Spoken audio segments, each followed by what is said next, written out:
ಅಣ್ಣ ನಾನು ಕೆಂಚನಲ್ಲಿ ಕೆಂಚಕನನ್ನು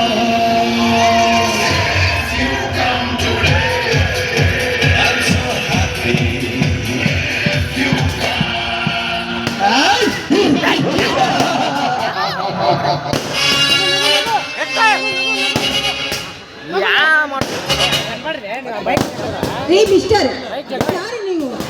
ಸತ್ತಿಲ್ಲದೆ ನಮ್ಮ ಮನೆಗೆ ಆಗಮಿಸಿ ಈ ರೀತಿ ವಿಚಿತ್ರವಾಗಿ ಹುಚ್ಚನಂತೆ ನಗುತ್ತಿರುತ್ತಲ್ಲ, ಯಾರು ನೀವು? ನಾನು ಯಾರು? ಮೆಚ್ಚಿದ ಜಯ ಸಿಂಹನನ್ನು ನೆರಳಿಸಿದ ನರ ರಾಕ್ಷಸ, ಅರಮನೆಗೆ ಕಾಲಿಟ್ಟ ಅನಾಥನನ್ನು ಕಟ್ಟಿ ಹೊಡೆದ ಅಮರವೀರ. ಅಷ್ಟೇ ಯಾಕೆ ಕಾಂಚನ, ಯೌವನ ಎಂಬ ಬಾಗಿಲಿನಲ್ಲಿ ಮಿಂಚಿನಂತೆ ರಮಿಸುವ ನಿನ್ನಂತ ಹೃದಯರಮನ ಪುಸ್ತಕಕ್ಕೆ ಸರ್ಕದ ಬಾನಂಗಳ ತೋರಲ್ ಬರಿಸಲು ಬಂದ ಸರ್ದಾರ ಅರ್ಥಾತ್ ರಸಿಕರ ರಾಜ. ಮಿಸ್ಟರ್, ಅವಶ್ಯಕತೆ ಇಲ್ಲದೆ ಅನಿವಾರ್ಯ ಸಮಯದಲ್ಲಿ ಬಂದು ಅವಿವೇಕಿಯಂತೆ ಮಾತನಾಡಬೇಡ. ಬಂದ ಕೆಲಸ ಏನು ಅಂತ ಹೇಳು. ನಾನು ಬಂದ ಕೆಲಸ ಕಾಂಚನ, ಅದೇ ಖಳನಾಯಕ ಕಥನಾಯಕ ಮನೆಗೆ ಬಂದು ಏನೇನೋ ಅಂದು ಯಾವನೋ ಅಪ್ಪ ಬಂದು ಶೀಲವನ್ನು ಕಾಪಾಡಿದ ಅನ್ನೋದಲ್ಲ ಅವೇ ಜಯಮನ. ಬಟ್ ಹೊಸದಾದ ರೀತಿಯಲ್ಲಿ ಬಹುದಿನದ ಬಯಕೆಯ ಕೆಲಸಕ್ಕಾಗಿ ಬಂದಿರುವ ನಾನು ಈ ಬೆಟ್ಟಾಪುರದ ಗೌಡ. ನೋಡು, ನೀನು ಈ ಬೆಟ್ಟಾಪುರಕ್ಕೆ ಗೌಡನಾಗಿರ್ಬಹುದು, ಆದ್ರೆ ಅವಶ್ಯಕತೆ ಇಲ್ಲದೆ ಮತ್ತೊಬ್ಬರ ಮನೆಗೆ ಈ ರೀತಿಯಾಗಿ ನುಗ್ಗುವುದು ತಪ್ಪು. ಅದು ಅಲ್ಲದೆ ಮೇಲಾಗಿ ಅರ್ಥವಿಲ್ಲದ ಅವಶ್ಯದ ಮಾತು ಮಾತನಾಡುವುದು ಇನ್ನೂ ತಪ್ಪು. ಸ್ವಲ್ಪ ನೋಡಿಕೊಂಡು ಮಾತನಾಡು. ಏ ಕಾಂಚನ,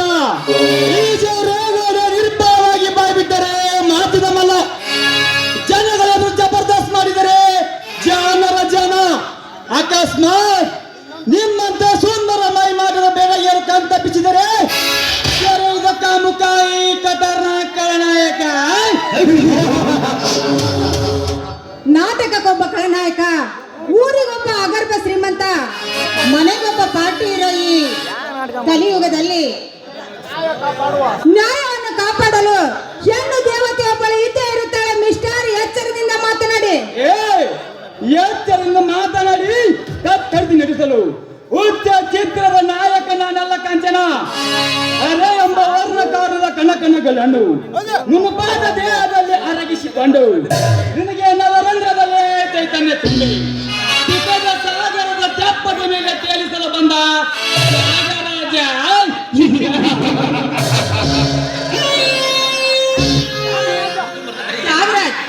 ತ್ಯಾಗರಾಜ್ ಎಂಬ ಹೆಸರಿನ ಅರ್ಥವಾದರೂ ಗೊತ್ತಿದೆಯಾ ನಿನಗೆ? ರಾಜಪಟ್ಟದ ಜೊತೆಗೆ ತನ್ನ ಹೆಂಡತಿ ಮಕ್ಕಳನ್ನು ತ್ಯಾಗ ಮಾಡಿದನಲ್ಲ ಆ ಭೂತ, ಅಂತಾನುಕನ ತ್ಯಾಗಿ.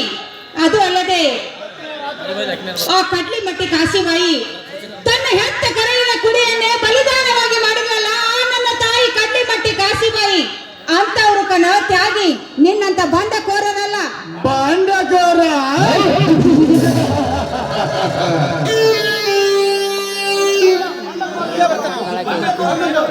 ಬಂಡತನದಿಂದ ಬಂಡದಿಂದ ಮುಗಿದ ಅಧಿಕಾರದ ಅಮಲಿನಲ್ಲಿ ವೇಗಗಳು ಕಂಡರೆ ಕಂಡ ಈ ಜನಗಳಿಗೆ ಲೆಕ್ಕಚಿತ್ತ ಒಂದು ಬಡ ಏನಿನ ಉಪದೇಶವೇ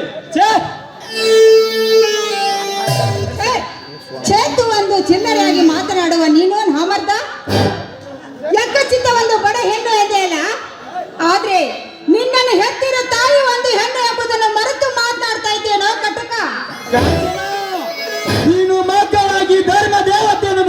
ಕುಳಿತುಕೊಂಡಾಗ ನಿನ್ನ ಕೈಯಲ್ಲಿ ಉರಿಯುವ ಆರತಿ ದೀಪಕ್ಕೆ ಸಿಗರೇಟ್ ಹಚ್ಚಿ ಭಂಗ ಮಾಡಿದ ಬಹುದೂರನಾಗಿರುವಾಗ ನಿನಗೆ ಭೂಮಾತೆಯು ಬರೋದಿಲ್ಲ, ಜನ್ಮದಾತೆಯೂ ಬರೋದಿಲ್ಲ. ಯಾಕೆ ಛೆ, ಉಜ್ಜಲಿಸುತ್ತಿರುವ ದೀಪಕ್ಕೆ ಬಂದು ತಂದ ಬಂಡ ನೀನು. ಮುಂದೊಂದು ದಿನ ಉರಿಯುತ್ತಿರುವ ದ್ವೇಷ ಎಂಬ ಬೆಂಕಿಯಲ್ಲಿ ನೀನು ಸುಟ್ಟು ಭಸ್ಮವಾಗುವುದು ಖಂಡಿತ. ಏಕಾಚನ ಬೆಂಕಿ ಬಿರುಗಾಳಿ ಬಿಟ್ಟರೆ ಭಯ ಪಡೆದ ಈ ಬಂಧನಿಗೆ ಭವಿಷ್ಯದಲ್ಲಿ ಭಯ ಮೂಡಿಸಲು ಹಂಚ ಹಾಕುತ್ತಿರುವ ವಲಸು ಹೆಣ್ಣು. ಏಯ್, ಬಾಯಿ ಹಿಡಿತದಲ್ಲಿಟ್ಟುಕೊಂಡು ಮಾತನಾಡು. ಬಾಯಿ ಹಿಡಿತದಲ್ಲಿಲ್ಲದೆ ಬಾಲ ಬಿಚ್ಚಿದೆ ಆದ್ರೆ ಬಿಚ್ಚಿದ ನಿನ್ನ ಬಾಲವನ್ನು ಕತ್ತರಿಸಿ ಹಾಕಬೇಕಾಗುತ್ತದೆ. ಎಚ್ಚರವಿರಲಿ. ಎಚ್ಚರ. ಏಕಾಚನ ನಿನ್ನಂತ ಮದವೇರಿದ ಮದನಾಲಿಯರ ಮದಲಿಸಲು ಬಂದ ಮದಗಜನಾಗಿರುವಾಗ ನನಗೆ ಎಚ್ಚರ ಸಂದೇಶ ರಚಿಸುವ ನೀಚ ಹೆಣ್ಣು. ಲೋ, ಅಹಂಕಾರವನ್ನು ತುಂಬಿಕೊಂಡಿರುವ ನಾಮರ್ದ, ನಿನಗೇನು ಗೊತ್ತು ಈ ಹೆಣ್ಣಿನ ಸತ್ತು? ಸತ್ತ ನಿಮ್ಮಂತ ಬಡ ಬಾಯಿಗಳ ಬಾಯಿಗೆ ಸತ್ತು ಎಂಬುದು ಯಾವತ್ತೋ ಸತ್ತು ಹೋಯಿತು ಈ ಕಲಿಯುಗದಲ್ಲಿ. ಅಂದಾಗ ನಿಮ್ಮಂತ ಹೆಣ್ಣುಗಳ ಸ್ವತ್ತು ಸಿಗಬೇಕಾದ್ರೆ ನಮ್ಮಂತ ಶ್ರೀಮಂತರ ಮಂಚಕ್ಕೆ ಶರಣಾಗಲೇಬೇಕು. ಎಲ್ಲೋ ಗೌಡ, ಸಿರಿ ಸಂಪತ್ತಿನ ಆಸೆಗಾಗಿ ಬಾನಂಗದ ಮಂಚಕ್ಕೆ ಬಾಲೆಯಾಗಿ ಬರುವುದು ಆ ಧರ್ಮ ದೇವತೆ ನನ್ನ ಹಣೆ ಬರಹದಲ್ಲೇ ಬರೆದಿಲ್ಲ. ಲೋ ಗೌಡ, ಕಾಮದ ಕರಾಳ ನಿದ್ರೆಯಲ್ಲಿ ಕನಸು ಕಾಣಬೇಡ. ಕನಸ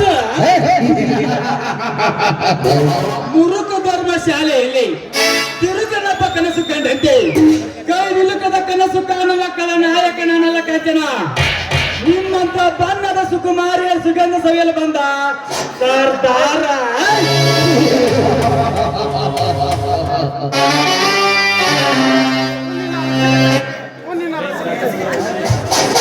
ನಿನ್ನ ರಸಿಕತೆಗಿಷ್ಟು ಬೆಂಕಿ ಹಾಕ.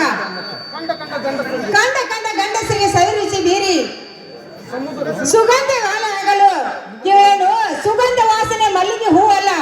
ನೋಡು, ಕೆಟ್ಟ ಮನಸ್ಸಿನಿಂದ ಈ ಹೂವನ್ನು ದಕ್ಕಿಸಿಕೊಳ್ಳಬೇಕೆಂದು ಕೈ ಹಾಕಿದ್ದೆ ಆದ್ರೆ ನಿನಗೆ ಚುಚ್ಚುವುದು ಮುಳ್ಳಿನ ಗುಲಾಬಿ. ಕಾಂಚನ ಪ್ರೀತಿಯ ಸಂಕೇತದ ಗುಲಾಬಿಯೇ ನೀನಾಗಿರುವಾಗ ಮತ್ತೇಕೆ ತಡ ಮಾಡುವೆ? ಬಾನನ್ನ ಮನ ತೃಪ್ತಿಪಡಿಸು. ಬೇಡ ಗೌಡೆ, ದಯವಿಟ್ಟು ನಿಮ್ಮ ಕೈ ಮುಗಿದು ಕೇಳ್ತಾ ಇದ್ದೀನಿ, ನನ್ನನ್ನೇನು ಮಾಡಬೇಡಿ, ಬಿಟ್ಟು ಬಿಡಿ ಅಂತ. ಪೇಟೆ ಬಿಡ್ತೀನಿ ಕಾಂಚನ. ಆದರೆ ಪ್ರೇಮಿಗಿದ್ದೆ ಎಂದು ಹಾಡಿ ಮನ ತನಿಸಿದರೆ ಮಾತ್ರ. ಹಾಗೆ ಆಗಲಿ ಗೌಡ್ರೆ, ನಿಮ್ಮ ಇಷ್ಟದಂತೆ ಹಾಡಿ ನಿಮ್ಮ ಮನ ತರಿಸುತ್ತೇನೆ.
ಅವ್ರೆ ಆಡಿದಾಯ್ತಲ್ಲ ಹೊರಟು ಹೋಗಿ.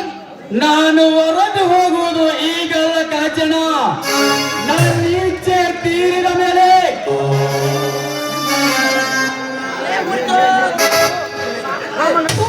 ಕಾಮದ ಕಳಚೆಯಲ್ಲಿ ಬಿದ್ದ ಕಾಮುಕ ಒಂಟಿಯನ್ನು ಸಿಕ್ಕಳೆಂದು ಮನ ಬಂದಂತೆ ಮಾತನಾಡಿ ಒಲ್ಲದ ಮನಸ್ಸಿನಿಂದ ಇವನನ್ನು ಒಲಿಸಿಕೊಳ್ಳಲು ಪ್ರಯತ್ನ ಪಟ್ಟರೆ ನಿನ್ನ ಪರಿಣಾಮ ನೆಟ್ಟಗಿರಕ್ಕಿಲ್ಲ, ಎಚ್ಚರ.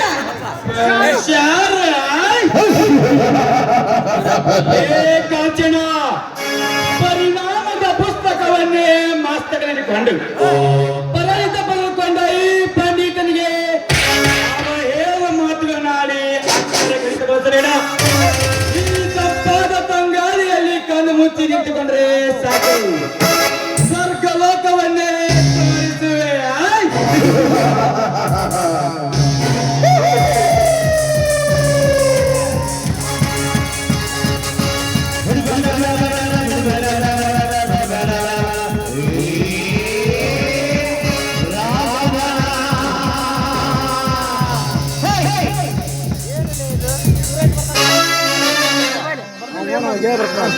ಅಮ್ಮ, ಕೋಪ